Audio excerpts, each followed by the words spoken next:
Praise the lord అందరికీ. దేవుడు నాకు ఇచ్చిన మరొకసారి ఒక అవకాశం బట్టి దేవునికి వందనాలు. మీ అందరికీ ప్రైజ్ ది లార్డ్. మరి ముఖ్యంగా క్రిస్టోఫర్ బ్రదర్ గారికి వాళ్ళ ఫ్యామిలీకి చాలా థ్యాంక్ యూ. ఈ వాక్యం కోసం ఎవరైనా చిన్న ప్రేయర్ చేయండి.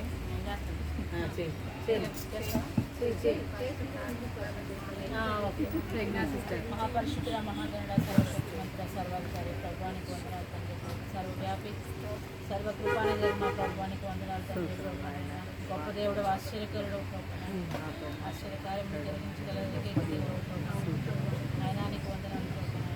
అయా గడిచిన దినములను నీవు ప్రభువైన ఈ ఆరోగ్యకరమైన రీతిని భద్రపరచడానికి వందనాలు తండ్రి. ప్రభు మరలాన్నైనా చాలా రోజుల తర్వాత తండ్రి అయ్యా మేమందరం కూడా ప్రభు క్షేమంగా ఉండి ఈ సన్నిధిలో మేము చిన్న మందిగా కూడుకొని ప్రభుని ఆరాధిస్తూ ఉండగా నీ మాటలను ప్రభునైనా ఆయా విని మా జీవితాలను కట్టుకొని మా కుటుంబాలను కట్టుకోవాలని మేము ఆశపడుతున్నాం తండ్రి. నిజంగా నీ మాట చొప్పు నడవాలని ఆశపడుతున్నాం ప్రభునైనా. దాని ప్రకారం నడిపించగల దేవుడు నీవే ప్రభు మనస్ఫూర్తిగా నమ్ముతున్నాం తండ్రి. మాకు కావలసిన ఆత్మీయ ఆహారాన్ని మాకు దయచేయండి. ద్వారా మీరు మాట్లాడండి ప్రభునైనా. అయ్యా ఇంకా ఎన్నో విషయాలు మేము తెలుసుకోవాల్సింది ప్రభునైనా. అయా రావాల్సింది ఏం తెలియని వారం ప్రభునైనా జ్ఞాపకం చేసుకోకండి. ఈ లోక జ్ఞానం దేనికి పనికిరాదని నీకు సెలవిచ్చావు ప్రభు. నీ పరజ్ఞానంతో మమ్మల్ని అందరినీ నింపి ప్రభు జ్ఞానం కలిగిన స్త్రీగా ప్రభునైనా మేము ముందుకు కొనసాగుతుంది.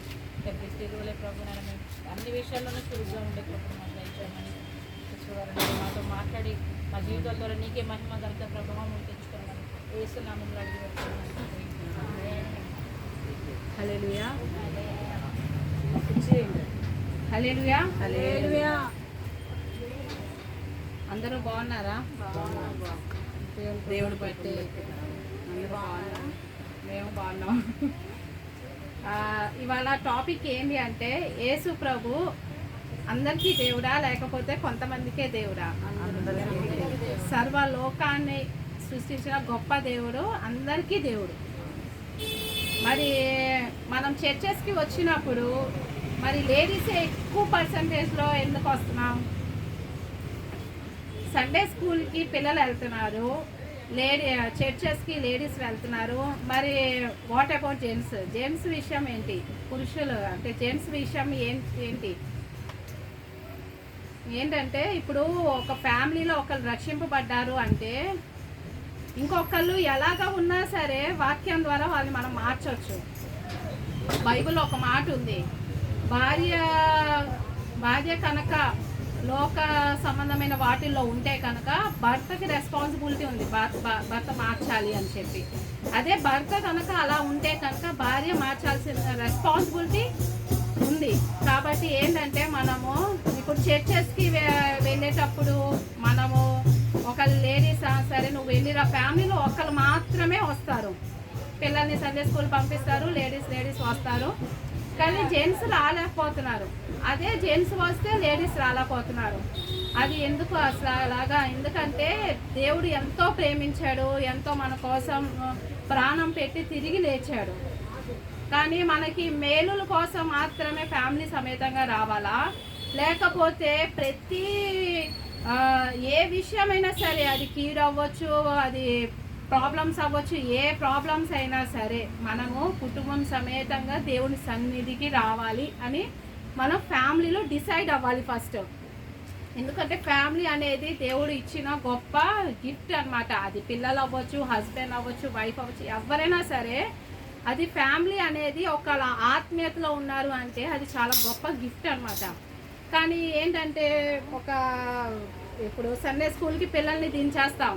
సండే స్కూల్ కరెక్ట్ అనేది ఏంటంటే ఇప్పుడు జనరేషన్లో నాకు తెలిసి సండే స్కూల్ కూడా స్టెప్స్ నేర్పిస్తున్నారు, అవి ఇవి నేర్పిస్తున్నారులే కానీ, డ్యాన్సులు అవి ఇవి నేర్పిస్తున్నారులే కానీ యేసయ్య గురించి ఎంత పర్సంటేజ్ చెప్తున్నారు, యేసయ్య గురించి ఎంత పాటలు నేర్పిస్తున్నారు, ఏం చేస్తున్నారు అనేది సండే స్కూల్లో అంత లేదు. ఇప్పుడు యూట్యూబ్స్లో మనం చూసినట్లయితే VBS అవ్వచ్చు, ఏదైనా అవ్వచ్చు. కానీ పిల్లలు ఒక 2-3 స్టెప్లు సండే స్కూల్ వాళ్ళు నేర్పిస్తే మిగతా స్టెప్లు ఎవరు నేర్చుకుంటారు? వాళ్ళే నేర్చుకుంటారు ఇంట్లో. కాబట్టి ఏంటంటే ఫ్యామిలీగా గ్యాదరింగ్గా మనం కనుక కుటుంబం సమేతంగా మనం చర్చికి వస్తే వాక్యంలో ఏదైతే సత్యం ఉంది అనేది మనకి గ్రహించుకొని మనం బైబిల్ చదువుకుంటే మనకి తెలుస్తుంది.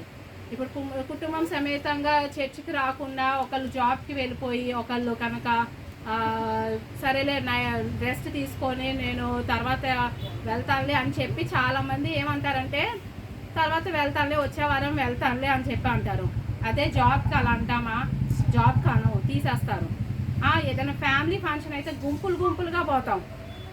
జాబ్ అయినా లీవ్ పెట్టైనా వెళ్తాము, లేకపోతే కనుక అన్హెల్దీగా ఉంటే కనుక ఏదైనా ప్రాబ్లం ఉంటే మెడిసిన్ వేసుకొనైనా కుటుంబం సమేతంగా ఫంక్షన్లకి వెళ్ళిపోతాం. కానీ చర్చికి మాత్రం కుటుంబం సమేతంగా రాము. చాలా దేవుడు ఆ విషయంలో ఏంటంటే ప్రతి ఒక్క స్త్రీతో ప్రతి ఒక్క పురుషులతోటి కానీ బిడ్డలతో కానీ దేవుడు మాట్లాడతాడు. చర్చికి వస్తే మనం వాక్యం ద్వారా ఫార్మాలిటీగా చర్చెస్కి వచ్చే వాళ్ళు కూడా చాలామంది ఉన్నారు. ఎందుకంటే ఫార్మాలిటీగా వచ్చి వెళ్ళిపోతే ఇవాళ చర్చికి వెళ్ళొచ్చని చాలు, ఇవాళ నాకంతా మంచిదే జరిగిద్ది అనుకుంటారు. కానీ అది తప్పు. చర్చికి వచ్చి దేవుని హృదయపూర్వకంగా ఆరాధిస్తూ స్తుతిస్తూ ఆ వాక్యం ఏదైతే చెప్తున్నారో మనలో ఏ తప్పులు ఉన్నాయో అవి మనం సరి చేసుకుంటూ వాక్యానికి లోబడాలి, వాక్యానుసారంగా జీవించాలి అని చెప్పి మనం ఎప్పుడైతే తీర్మానం తీసుకుంటామో దేవుడు మనల్ని బ్లెస్ చేస్తాడు, దేవుడు నడిపిస్తాడు. నా లైఫ్లో ఏంటంటే ఒక ఇన్సిడెంట్. ఇప్పుడు నేను హైదరాబాద్లో మాది కొత్త అంటే సెవెంత్ మంత్ ప్రెగ్నెంట్గా ఉన్నప్పుడు నేను హైదరాబాద్కి వెళ్ళాము. క్రిస్టి పుట్టాడు. మా హస్బెండ్కి జాబ్ లీవ్ లేదు, సండే లీవ్ లేదు. అసలు జాబ్కి వెళ్ళడానికి కంపల్సరీ సండే జాబ్కి వెళ్ళాల్సిందే. 7కి వెళ్ళిపోయేవాడు. వాడు పుట్టిన తర్వాత చాలా హెల్తీగా ఉన్నాడు, లావుగా ఉన్నాడు. ఇక్కడ నుంచి నేను ఆ చివరి దాకా నడుచుకుంటా, నా దగ్గర బైక్ లేదు, చివరి దాకా వెళ్ళేదాన్ని, ప్రేయర్ చేసుకునేదాన్ని. చర్చ్కి వెళ్ళడానికి ఈయనకి కుదరట్లేదు, ఏం చేయాలి అని చెప్పి ప్రేయర్లో పెట్టాను. ప్రేయర్లో పెట్టినప్పుడు ఈవినింగ్ ఏంటంటే ఈయన పైన పోస్ట్ అవడంతో లేట్గా వచ్చేవాడు అనమాట. అందరూ ఎంప్లాయీస్ని పంపించిన తర్వాత ఈయన వెళ్ళాలన్నమాట. నైట్ మీటింగ్ పెట్టిన తర్వాత నేను ప్రేయర్ చేసుకునేదాన్ని. అందరూ కుటుంబం సమేతంగా వస్తున్నారు. సండే ఫ్యామిలీస్గా వెళ్తున్నారు. ఏ ఫ్యామిలీ కాన్ఫరెన్స్ పెట్టినా, ఫ్యామిలీ మీటింగ్ పెట్టినా అందరూ హ్యాపీగా వెళ్తున్నారు. నాకేంటి ఇలా కుదరట్లేదు ఈయన జాబ్ వల్ల అనుకునేదాన్ని. దేవుని కృపను బట్టి తర్వాత మేము గుంటూరు వచ్చిన తర్వాత ట్యూస్డే వీళ్ళకి హాలిడే అయినప్పుడు మేము ఒక గ్యాదరింగ్ పెట్టుకొని అక్కడ మేము మెసేజ్ వినటము, ఒక బ్రదర్ ద్వారా మెసేజ్ వినటం, అక్కడ ఆరాధించటం అన్నీ దేవుడు సమకూర్చాడు. ఎందుకంటే ఆ ప్రార్థన నాది వేస్ట్ అవ్వలే. ఆ ప్రార్థన దేవుడు ఆలకిచ్చాడు. మేము ఉన్న 2 years అయినా దేవుడు ఆలకిచ్చి ఆ ప్రార్థన. గుంటూరు మేము షిఫ్ట్ అయినప్పుడు చాలా రోజులు మేము లూథరన్ చర్చ్కి మేము ఒక్కలమే వెళ్ళేవాళ్ళం, మేము 3 వెళ్ళేవాళ్ళం. ఈయన వచ్చేవాడు కాదు, ఎందుకంటే ఈయన జాబ్ వల్ల వచ్చేవాడు కాదు. మేము హైదరాబాద్లో ఉన్నప్పుడు కూడా సాయంత్రం పూట వెళ్ళేవాళ్ళం. జాబ్ నుంచి వచ్చిన తర్వాత వేరే చర్చెస్కి వెళ్ళేవాళ్ళం. కానీ దేవుడి ఒక కృపను బట్టి ఇలాగా కుటుంబం సమేతంగా ఎవరైతే ఏ ఫ్యామిలీస్ అయితే చర్చ్కు వస్తున్నారో అది చాలా గొప్ప భాగ్యం, అది చాలా బ్లెస్సింగ్. అది ఇప్పుడు అపోస్తల కార్యాల్లో మనం చూసినట్లయితే 10వ అధ్యాయము యేసు ప్రభు అందరికీ ప్రభువు అని చెప్పి 36th verse ఉందన్నమాట. ఇప్పుడు హిందూ అవ్వచ్చు, ముస్లిం అవ్వచ్చు, క్రిస్టియన్ అవ్వచ్చు, అక్కడ దాకా కాదు కానీ క్యాస్ట్ దాకా కానీ క్రిస్టియన్స్లోనే లేడీస్కా జెంట్స్కా పిల్లలకా అనేది మనం డిసైడ్ చేసుకోవాలి. ఎందుకంటే ఆ రెస్పాన్సిబిలిటీ మనం తీసుకోవాలి. ఖచ్చితంగా మనం కుటుంబం సమేతంగా హస్బెండ్స్ని చర్చెస్కి తీసుకురావాలి. ఎందుకంటే ఇప్పుడు మనం ప్రేయర్స్ జరిగినప్పుడు, ఇప్పుడు ఏదైనా ఫంక్షన్స్ జరిగినప్పుడు ఏముందిలే వెళ్తాంలే అని చెప్పేసి ఊరుకుంటాము. అందరం కలిసి వెళ్దాము, ఫోన్లు చేస్తారు, ఇన్విటేషన్ కార్డ్స్ ఇస్తారు, అన్నీ చేస్తారు. సరే వెళ్దాము. చర్చ్కి ఏముంది, ఫైనాన్షియల్గా ప్రాబ్లమ్స్ వచ్చినప్పుడు దేవుడు గుర్తొస్తాడు. కానీ ఇన్ని రోజులు మనల్ని దేవుడు కాపాడి వెనకాల తిరిగి చూస్తే బై బర్త్ క్రిస్టియన్ అయితే మీలో ఎన్ని సంవత్సరాలు మనల్ని కాపాడాడు. ఒక్క ఆదివారం ఒక 2 గంటలు దేవుని ఆరాధించడానికి ఎంతో బాధ, ఎంతో ఇబ్బంది పడుతూ ఉంటాము ఫ్యామిలీస్లో. అదే మనకి ఏదైనా ఏంటంటే మంచివి ఏమైనా వచ్చే ఉంటే కనుక ఖచ్చితంగా మనకి చర్చ్కి వెళ్ళాలి. ఏదైనా ప్రాబ్లమ్స్ వచ్చినాయి అనుకోండి, 7 వారాలు మిస్ అండి చర్చ్కి వెళ్తాను, 7 వారాలు నేను ప్రేయర్ పెట్టించుకుంటాను ఇంట్లో అని చెప్పి అనుకుంటూ ఉంటారు. ఆ 7 వారాల తర్వాత దేవుడు కనుక నీ జీవితాల్లో మన జీవితాల్లో అద్భుతాలు చేస్తే ఆ 7 వారాల తర్వాత మన పరిస్థితి ఏంటి మనం చూసుకుంటే ఏముంది? ఏమీ లేదు అసలు. ఆ తర్వాత నార్మల్గా ఎవరి జీవితం వాళ్ళది, ఎవరి పరుగులు వాళ్ళు అయిపోతున్నాయి. కాబట్టి దేవుడు ఏమంటున్నారంటే అందరికీ ప్రభువు, అందరూ ప్రతి ఒక్కరిని నేను ప్రేమించాను, నా సన్నిధికి రండి, నన్ను ఆరాధించాను. అంత గొప్ప భాగ్యం అండి అది. కాబట్టి మనం ఏంటంటే ఉన్న టైంని మనం వేస్ట్ చేసుకోకుండా మనం ప్రతి ఒక్కరు సండే చర్చ్కి వెళ్ళాలి. ఇంకొకటి చూసినట్లయితే యెహోషువలో 24-15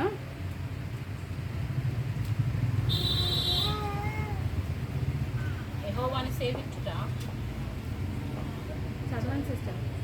యెహోవాను సేవించుట మీ దృష్టికి కీడని తోచిన ఎడల మీరు ఎవరిని సేవించుదురో చదవండి. నది అద్దరిని మీ పితరులు సేవించిన దేవతలను సేవించెదరో, అమోరీయుల దేశమున మీరు నివసించుచున్నారే, వారి దేవతలను సేవించెదరో నేడు మీరు కోరుకొనుడి. మీరెవరిని సేవింపకోరినను నేనును నా ఇంటి వారును యెహోవాను సేవించెదము అనెను. హల్లెలూయా. ఇప్పుడు ఏంటంటే ఇక్కడ యెహోషువ ఏమన్నా ఇశ్రాయేల్ ప్రజలతోటి, మీ ఇష్టం, మీరు ఎవరిని సేవిస్తారో, మీరు ఎవరిని కోల్చుకుంటారో, మీరు ఎవరికి పూజలు చేసుకుంటారో మీ ఇష్టం, కానీ నేను నా ఇంటి వారు మాత్రం దేవుణ్ణి, యేసు ప్రభుని అని చెప్పేసి చూస్తున్నాం మనం. అంత బైబిల్లో ఉన్న వాళ్ళందరూ ఎంత స్పిరిచువల్గా ఎదిగారు అని చెప్పేసి మనకు అనిపిస్తూ ఉంటుంది. కానీ మన జీవితాల్లో ఏంటంటే ఇంటి ఫ్యామిలీస్ విషయంలో పిల్లలు ఎంతోమంది ఇప్పుడు చర్చెస్కి యూత్ పిల్లలు వస్తున్నారు. యూత్ పిల్లలు చర్చెస్కి వెళ్తారు, ఇలా వెనకాల కూర్చొని ఉంటారు. వాళ్ళు ఏం చేస్తున్నారు, ఫోన్లో ఏం చూస్తున్నారో, ఫేస్బుక్లు చూస్తూ ఉంటారు చాలామంది చర్చెస్లో. వాళ్ళు ఎటు వెళ్ళిపోతున్నారో తెలీదు, ఏం చేస్తున్నారో తెలీదు. అదే హస్బెండ్స్ కూడా ఇలాగే ఉంటారు. వైఫ్స్ కూడా సీరియల్స్ చూడాలి, అది చూడాలి, ఇది చూడాలి అని చెప్పేసి చాలామంది స్కిప్ చేస్తూ ఉంటారు. ఈ లోక సంబంధమైన వాటి గురించి పరుగులు తీస్తూ ఉంటాము.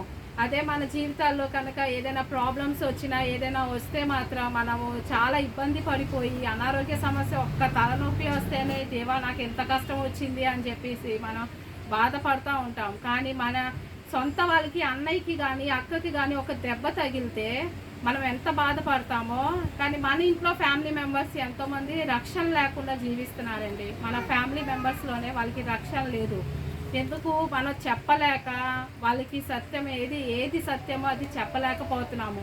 కాబట్టి మనం ఏంటి అంటే ఏది సత్యమో, ఇది నిజమైన దేవుడు, మీ యేసుక్రీస్తు నిజమైన దేవుడు, మనం ఏంటంటే రక్షణలో నడవాలి, దేవుని చిత్తానుసారంగా నడవాలి అని చెప్పేసి ఎంత గొప్పగా యెహోషువ అంటున్నాడు. మీరు ఎలాగైనా వెళ్ళండి, మీరు ఏ దారిలో అయినా వెళ్ళండి, కానీ నేను మాత్రం, నా ఇంటి వారు మాత్రం యెహోవానే సేవిస్తాము. యెహోవా ఎంతో గొప్ప కార్యాలు చేసే దేవుడు అండి. ఎంతో 2 పాయలుగా నదిని చీల్చిన గొప్ప దేవుడు. ఎన్నో ఇబ్బందులు వచ్చినా, ఎన్నో కష్టాలు వచ్చినా, ఎన్నో అవమానాలు వచ్చినా, మన ఫ్యామిలీస్లో చాలామంది ప్రాబ్లమ్స్ వస్తాయి. ఎవరి మీద డిపెండ్ అవుతాం? చుట్టాల మీద డిపెండ్ అవుతాం, డబ్బుల మీద అవుతాం. అన్నీ ఏంటంటే ఫస్ట్ బలం ఏంటంటే ఫ్యామిలీస్ అంటారు చాలామంది, అది ఇది అని చెప్పి అంటారు.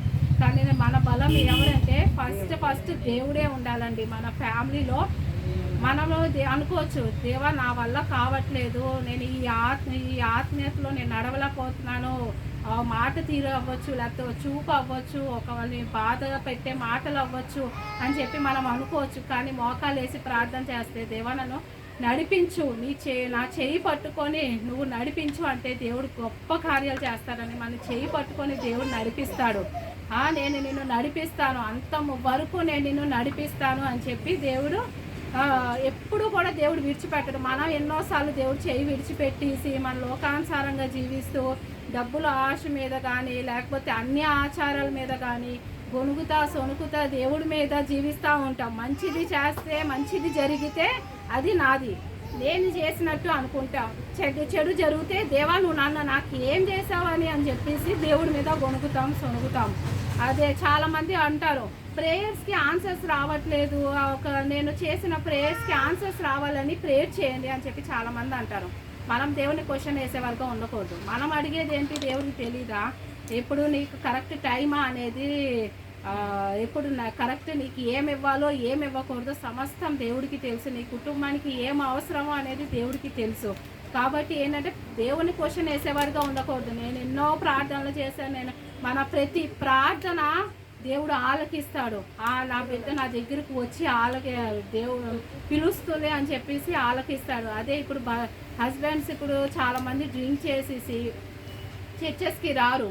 కానీ ఏంటి, మనం ఎప్పుడు కూడా నిరాశ చెందకూడదు. దేవుడి మీద విశ్వాసం ఉంచాలి. దేవుడు గొప్ప కార్యాలు చేస్తారు. అంత వరకు మనం ఎదురు చూడాలి, విశ్వాసంతో ఎదురు చూడాలండి. మనము ఒక మామూలుగా చెప్పాలంటే ఒక అమ్మాయికి అన్ని అంటే హిందూస్ అనమాట. హిందూస్ అయితే వాళ్ళకి పెళ్లి చేశారనమాట. ఆ అమ్మాయి క్రిస్టియన్ అయితే వాళ్ళ ఫాదరు ఏదో ఆశించి ఏదో మంచి ఫ్యామిలీయా లేకపోతే ఏంటో తెలీదు మ్యారేజ్ చేసేసారు. మ్యారేజ్ చేసినప్పుడు ఆ అమ్మాయి బైబుల్ కూడా సూట్ కేసులో పెట్టుకొని దాచిపెట్టుకొని బైబుల్ చదువుతా ఉండేదన్నమాట. ఎందుకంటే వాళ్ళు హిందూ ఫ్యామిలీస్ అని చెప్పి. కానీ దేవుడిని మాత్రం విడిచిపెట్టలేదు ఆ అమ్మాయి. అలాంటిది తాగి వచ్చి అమ్మాయిని కొట్టడం తిట్టడం అన్నీ చేస్తూ ఉండేది. అయినా సరే అమ్మాయి నోరు ఎత్తేది కాదు. ఎందుకు? దేవుడి దగ్గర నా ప్రార్థన, నేను దేవుడి దగ్గర ప్రార్థిస్తున్నాను కాబట్టి దేవుడు నా జీవితాల్లో గొప్ప కార్యం చేస్తాడని చెప్పి అత్త మామ వీళ్ళందరూ చూసేవాళ్ళు. ఆ అమ్మాయి ఎంత ఓర్పుగా ఉంది, ఎంత సహనంతో ఉంది అని చెప్పి.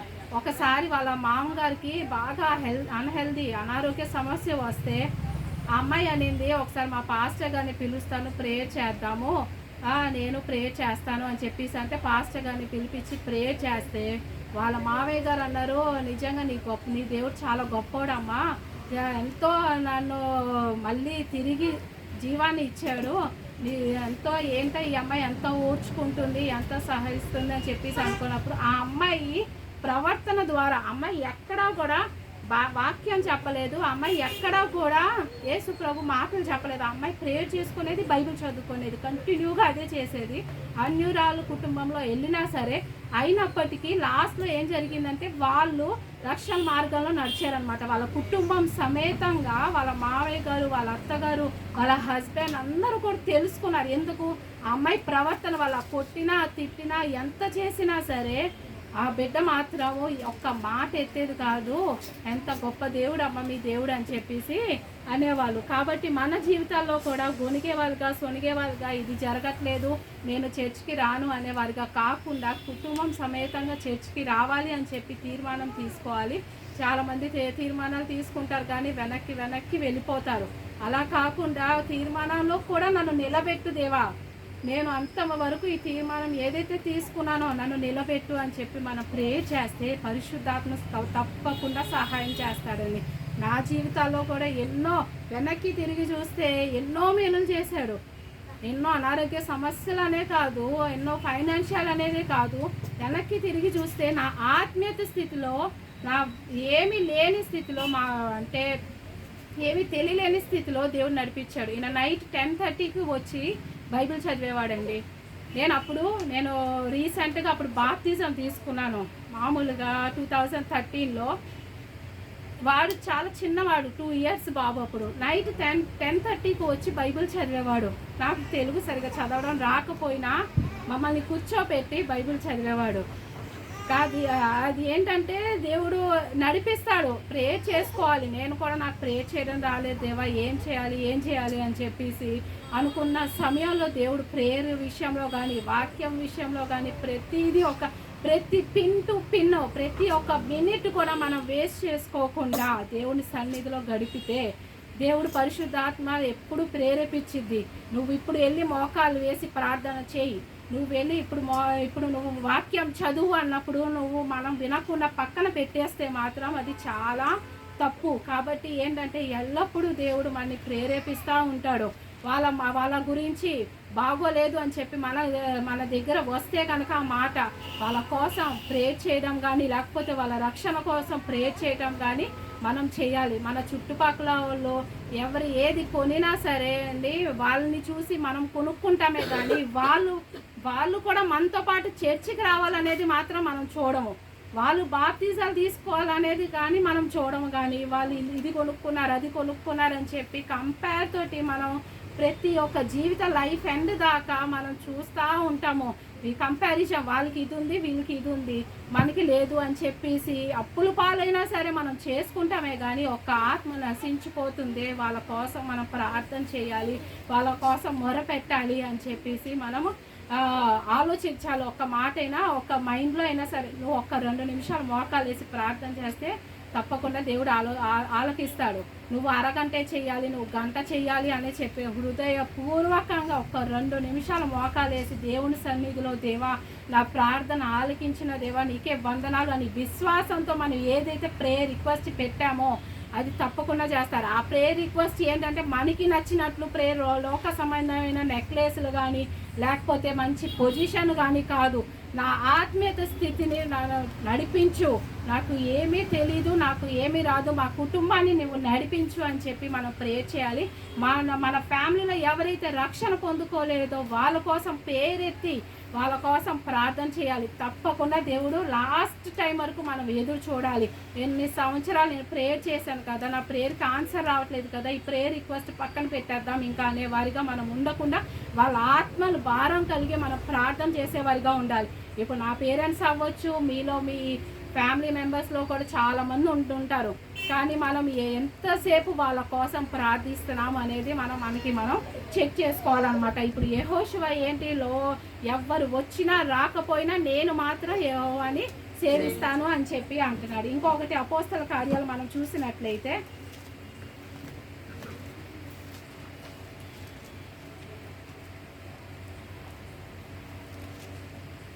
First 10th verse 1-2 chapter 1 10th chapter 10 first 2nd verse Italy పటలం అనబడిన చదవండి సిస్టర్. ఇటలీ పటాలమనబడిన పటాలములో శతాధిపతి అయిన కొర్నేలి అను భక్తిపరుడొకడు కైసరియాలో ఉండెను. అతడు తన ఇంటి వారందరితో కూడా దేవుని యందు భయభక్తులు గలవాడై ఉండి ప్రజలకు బహుధర్మము చేయుచు ఎల్లప్పుడూ దేవునికి ప్రార్థన చేయువాడు. ఇప్పుడు ఇక్కడ ఏంటంటే కొర్నేలి అనే వ్యక్తి ఆయన అక్కడ ఒక మంచి పొజిషన్లోనే ఉన్నాడు. మంచి పొజిషన్లో ఉన్న వాళ్ళు కూడా ఆయన వాళ్ళ కుటుంబం ఏంటి ఎలా ఉంది, దేవుని యందు భయం భక్తి కలిగి ఉన్నారు. ఆయన కూడా దేవుని యందు భయం భక్తి కలిగి ఉన్నారు. ఇప్పుడు మన జీవితాల్లో ఒక మంచి పొజిషన్ అవ్వచ్చు, లేకపోతే మంచిగా ఉండొచ్చు, కానీ మనకి ఏంటంటే ఇంకా మన స్పిరిచువల్ లైఫ్ ఏంటంటే తగ్గిపోతూ ఉండిద్ది. కాబట్టి ఇక్కడ ఏం చెప్తున్నాడంటే భయం భక్తి కలిగి జీవించాడు అనమాట. ఆయన ఎప్పుడు కూడా ప్రార్థన చేస్తూ వాళ్ళ కోసం, వాళ్ళ చుట్టాల కోసం, వాళ్ళ కోసం, వీళ్ళ కోసం, అందరి కోసం ప్రార్థన చేస్తూ ఉండేవాడు అనమాట. 24th verse చూసినట్లయితే మరునాడు వారు కైసరియాలో ప్రవేశించిరి. అప్పుడు కొర్నేలి తన బంధువులను ముఖ్య స్నేహితులను పిలిపించి వారి కొరకు కనిపెట్టుకొని ఉండెను.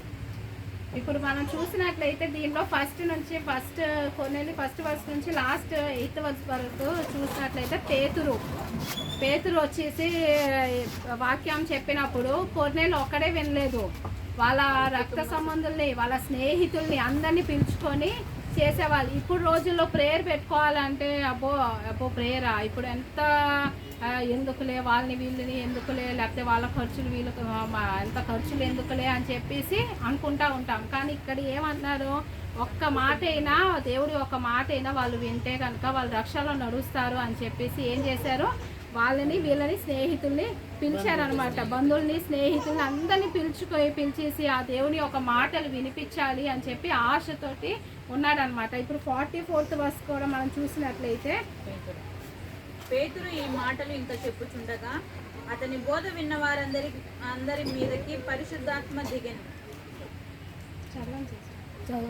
సున్నతి పొందిన వారిలో పేతురుతో కూడా వచ్చిన విశ్వాసులందరూ పరిశుద్ధాత్మ వరము అన్యజనుల మీద సైతము కుమ్మరింపబడుట చూసి విభ్రాంతి నొందితిరి. ఇప్పుడు ఒక 2-3 మాటలు దేవుడి ఒక మాటలు చెప్తుంటే పేతురు వాళ్ళు అక్కడ అన్యజనులు ఎవరైతే ఉన్నారో వాళ్ళు రియలైజ్ అయ్యారు నిజంగా ఎంత గొప్ప దేవుడా అని చెప్పేసి. వాళ్ళు బాప్తిజం తీసుకోవడం కానీ లేకపోతే పరిశుద్ధాత్మ పొందడం కానీ అని చెప్పి వాళ్ళు పొందుకొని ఉన్నారు. కాబట్టి మనం కూడా ఏంటంటే హిందూస్ అంటే వాళ్ళు రాదులే మన ప్రేయర్స్కి రాదులే అనే వారిగా కాకుండా, హిందూస్ అనే కాదు నార్మల్గా క్రిస్టియన్స్లోనే మన ఇంట్లో ఎవరైతే ఇప్పుడు చాలామంది పిల్లలు డ్రింక్ చేసే వాళ్ళు ఉంటారు, హస్బెండ్స్ డ్రింక్ చేసే వాళ్ళు ఉంటారు, వైఫ్స్ సీరియల్స్ చూస్తూ లేకపోతే కనుక వ్యర్థమైన మాటల్లో అంటే టైంపాస్ చేస్తూ పక్కన వాళ్ళతోటి వీళ్ళతో వాళ్ళతో టైంపాస్ చేస్తూ ఉంటారు కదా. అలా కాకుండా ఆ టైం ఏదైతే ఉందో ఆ లేడీస్కి మనకి దొరికే టైం ఏదైతే ఉందో ఆ వ్యర్థమైన మాటల్లో టైం వేస్ట్ చేసుకోకుండా వాళ్ళనే మన ఇంటికి పిలిపించి ఒక 2 మొక్కలు వాక్యం చదువుతూ లేకపోతే మనమందరం కలిసి ప్రార్థన చేసుకుందామని చెప్పేసి మనం చెప్పుకుంటే అది దేవుడు ఎక్కడో చోట వాళ్ళని బలపరుస్తాడనమాట. దేవుడు వాళ్ళతో మాట్లాడతాడు, ఇది కరెక్ట్ ఇది తప్పు అని చెప్పేసి వాళ్ళే తెలుసుకుంటూ ఉంటారు. మనం ఇంకొకటి చూసినట్లయితే 16th chapter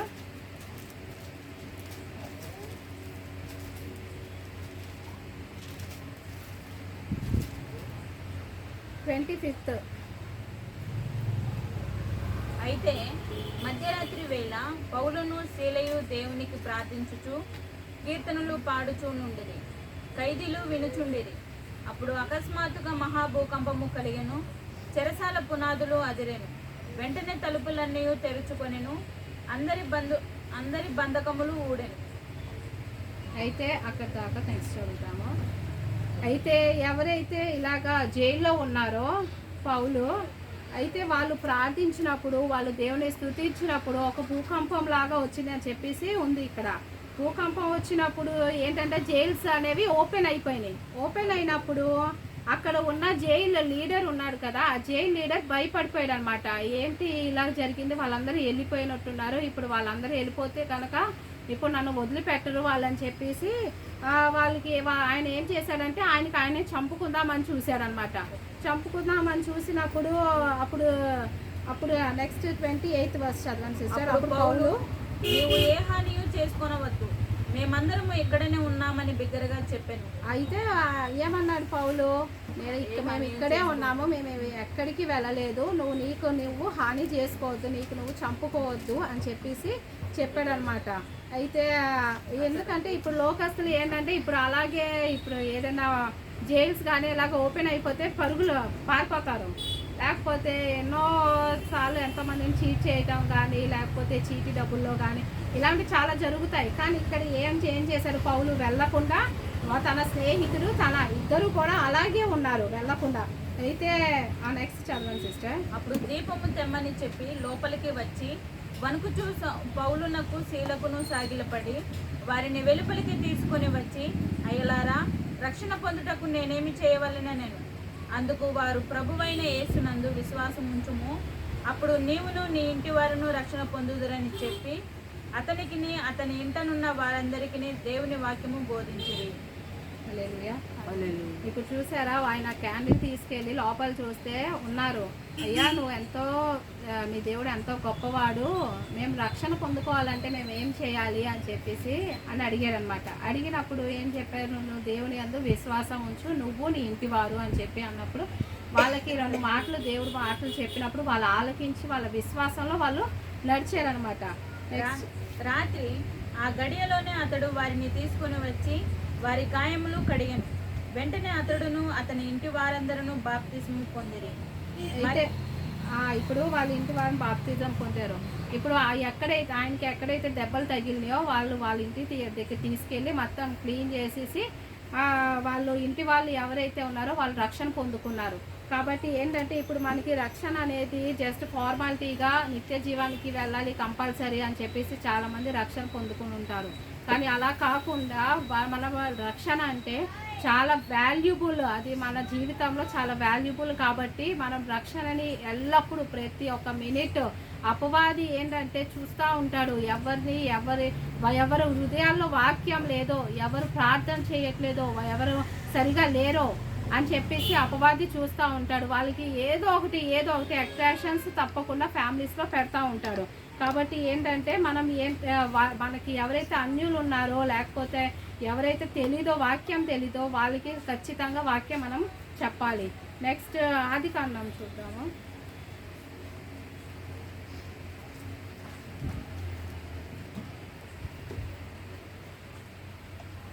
first 7th chapter first 1. యెహోవా, ఈ తరము వారిలో నీవే నా ఎదుట నీతిమంతుడవై ఉండుట చూచితిని గనుక నీవును నీ ఇంటి వారును ఓడలో ప్రవేశించుడి. చూసారా అంత గొప్పగా ఉందో మాట. ఏంటంటే నీతిమంతుడు దేవుడు ఎలా బ్లెస్ చేశాడో ఆ ఫ్యామిలీని. మీరు నీతిమంతులుగా ఉన్నారు కాబట్టి మీరు మీ ఫ్యామిలీ షిప్లో ఉండండి, బోట్లో ఉండండి అని చెప్పేసి అంటున్నారు. కాబట్టి మన జీవితాల్లో కూడా ఫ్యామిలీస్లో హస్బెండ్ రాకపోయినా, వైఫ్ రాకపోయినా, పిల్లలు రాకపోయినా సరే మనం ఎప్పుడూ కూడా వాళ్ళకి వాక్యం ద్వారా హెచ్చరిస్తూ మనం ఒకళ్ళు హెచ్చరించుకోవాలి అని చెప్పి కూడా వాక్యంలో ఉంది. మనం ఎప్పుడూ కూడా ఫ్యామిలీస్లో ఫ్యామిలీ ప్రేయర్స్ అవ్వచ్చు, లేకపోతే ఇండివిజువల్ ప్రేయర్స్ అవ్వచ్చు, ఫాస్టింగ్ ప్రేయర్స్ అవ్వచ్చు, ఎప్పుడు టైం ఉంటే అప్పుడు మనం ప్రేయర్ చేసుకుంటూ ఉంటే దేవుడు మనల్ని బలపరుస్తాడనమాట. ఇంత కలర్ఫుల్ అంత జీవితంలో ఎక్కడో ఒక చోట మనం మిస్ అవుతాము. కాబట్టి ఏంటంటే ఆయన కృపను మనం ఎల్లప్పుడూ కోరుకుంటూ ఉంటే, దేవా నీ ఒక కృప మా మీద ఉంచు, మా కుటుంబం మీద ఉంచు, మా కుటుంబం పట్ల నీ చిత్తం ఏదైతే ఉందో నడిపించు దేవా అని చెప్పేసి మనం ప్రేయర్ చేసుకుంటూ ఉంటే ఎంత కఠినమైన ప్రాబ్లమ్స్ అవినా సరే, ప్రాబ్లమ్స్ వచ్చినాయి అంటే అది మన మేలుకే అని చెప్పి మనం ఫిక్స్ అవ్వాలి. ఎందుకు ఎన్ని ప్రాబ్లమ్స్ వచ్చినాయి అని చెప్పేసి అలా ఉండకుండా ఫ్యామిలీతో సమేతంగా దేవుని ఆరాధిస్తే ఎంతో గొప్ప సంతోషం. చిన్న వాక్యం దేవుని.